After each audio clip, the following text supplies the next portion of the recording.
Praise the Lord. ஆண்டவரும் அருமை இரட்சகருமாகிய இயேசு கிறிஸ்துவின் இனிய நாமத்தினாலே உங்களை யாவரையும் நாங்கள் வாழ்த்தி ஆசீர்வதிக்கிறோம். கர்த்தர் தாமே உங்களை ஆசீர்வதிப்பாராக. இன்றைய தேவ வார்த்தை யோனா 4ஆம் அதிகாரம் 1வது வசனம் 2வது வசனம்.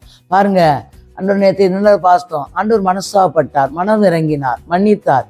அப்போ அந்த ஜனங்களுக்கு வந்த வேண்டிய தீங்கை விளக்கினார். இங்கே பாருங்க, யோனாவுக்கு இது என்ன ஆயிடுச்சு, இது மிகவும் விசனமா இருந்தது.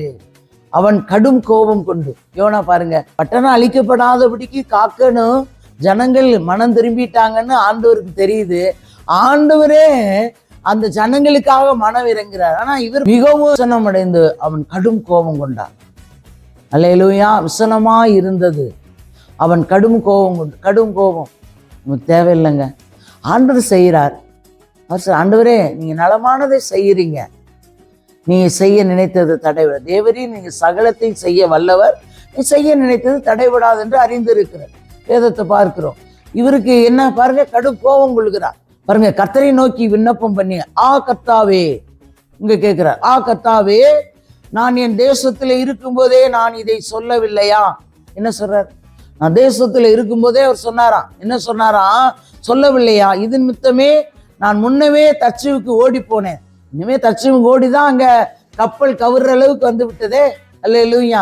மீனின் வயிற்றுல 3 நாள் இருந்தாரே, ஆனாலும் என்ன பண்ணல அவர் பாருங்க, முழுமையா அவர் மனம் திரும்பல யோனா. அவ பாருங்க, ஓடி போனேன், நீ இரக்கமும் மன உருக்கமும் இடிய சாந்தமும் மிகுந்த கிருபை உள்ளவர். ஆமென். ஆமா, அவர் இரக்கம் உள்ளவர் தான், மன உருக்கம் உள்ளவர் தான். அவருடைய தேவன் இயேசு இரக்கம் உள்ளவருங்க. பாவத்தை அறிக்கிட்டு நீ அதை விட்டுட்டு திரும்ப அந்த பக்கம் நீ திரும்பாத. திரும்பினால் திரும்பி அவர் உங்களை மன்னிக்கிறவர் அல்ல. ஒரு முறை நீ பாவத்திலே விழுந்து அந்த பாவத்தை விட்டு ஒரு முறை எழுந்து விட்டு அந்த பாவத்தை நீ செய்யவில்லை என்றால் உன்னை மன்னிக்கிற தேவன், அவர் பிள்ளையாய் மாற்றுகிற தேவன். அப்ப அவர் சொல்றார், நான் இரக்கம் மன உருக்கம் நீடிய சாந்தமும் மிகுந்த கிருபை உள்ளவரும் தீங்குக்கு மனசாப்படுறமான தேவன் என்று அறிவேன். எல்லாம் யோனாவுக்கு தெரியும் தானே, தீங்குக்கு மனசாப்படுகிறேன். அவர் சந்தோஷம் தானே பட்டிருக்கணும்.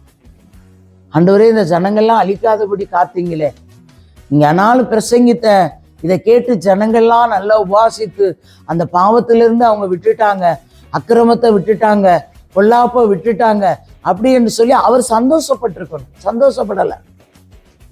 அவருக்கு என்னன்னா, நீங்க சொல்லி நான் போதித்தல்ல, அது நடக்கணும்.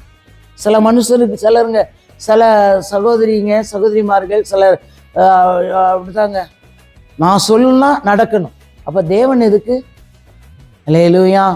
சொன்னா நடக்கணும், நான் சொல்றதா நீ கேட்கணும். அப்படி இல்லைங்க, அது தேவன் விரும்புகிறதே அல்ல. நான் என்ற அந்த ஒரு இது ஒருத்தருக்கும் வரக்கூடாதுங்க. எல்லாம் கர்த்தரை மகிமைப்படுத்துங்க. கர்த்தரை மகிமைப்படுத்தினாதான், அவரை மகிமைப்படுத்தும் பொழுதுதான் அவர் பெரிய காரியங்களை செய்வார். அல்லேலூயா. வேதம் சொல்லுகிறது, ஆண்டவர் என்ன சொல்லுகிறாரோ அதை தான் செய்யணும். அப்போ மரியாள் அம்மா, இந்த அம்மாவே சொன்னாங்க, அவர் என்ன சொல்லுகிறாரோ அதன்படி செய்யுங்கன்னு சொன்னாங்க. இப்போ தான் என்ற எண்ணம் வரக்கூடாதுங்க. பாருங்க, அப்போ மனஸ்தாபப்படு ஆண்டவர்கிட்டே எதிர்த்து பேசுகிறார். நான் அறிவேன், நீ இரக்கமுள்ள தேவன் என்று அறிவேன், சாந்தமுள்ள தேவன், மிகுந்த கிருபை உள்ளவர், தீங்குக்கு மனசாப்படுகிறவர் தேவன் என்று அறிவேன். தெரியுதுல்ல, அவர் மனசாப்படுகிற தேவன் என்று. அப்ப சந்தோஷப்பட்டிருக்கணுமே. யோனா சந்தோஷப்படலை. அல்லேலூயா. நல்லா கவனிங்க, ஆண்டவர் செய்கிற காரியத்தை குறித்து, ஆண்டவர் நலமானதை செய்கிறார் என்று நீங்கள் சந்தோஷப்படும் பொழுது ஆண்டவர் உங்களை கொண்டு பெரிய காரியத்தை செய்கிற தேவனாய் இருக்கிறார். ஆண்டவரோடு எதிர்த்து நிற்காதீங்க, ஆண்டவரோடு எதிர்த்து பேசாதீங்க, கோவப்படாதீங்க, முறுமுறுக்காதீங்க. முறுமுறுக்கும் பொழுது அங்கே கர்த்தர் உங்களை கொண்டு ஒரு காரியமும் செய்ய முடியாது. முறுமுறுப்பு இல்லாமல் எதை செய்தாலும் செய்யுங்க, கர்த்தர் உங்களை கொண்டு பெரிய காரியத்தை செய்வார். தகப்பனே, மை துதிக்கிற சோத்திரம் கர்த்தாவே, சர்வ வல்லமையுள்ள தெய்வமே, மை துதிக்கிற சோத்திரையா. நேற்றும் இன்றும் என்றும் மாறாத என்னுடைய நல்ல தகப்பனோட பரிசுத்தம் உள்ள கருத்துல ஒரு விஷயங்களை தாழ்த்தி உங்களுடைய பொறுப்பாற்றல் தருவார். தேவன் பொறுப்படுங்க. ஆசீர்வாதம் இயேசுவின் நாமத்தில் வேண்டிக் கொள்கிறோம் எங்கள் ஜீவனுள்ள நல்ல பிதாவே. ஆமேன். ஆமேன்.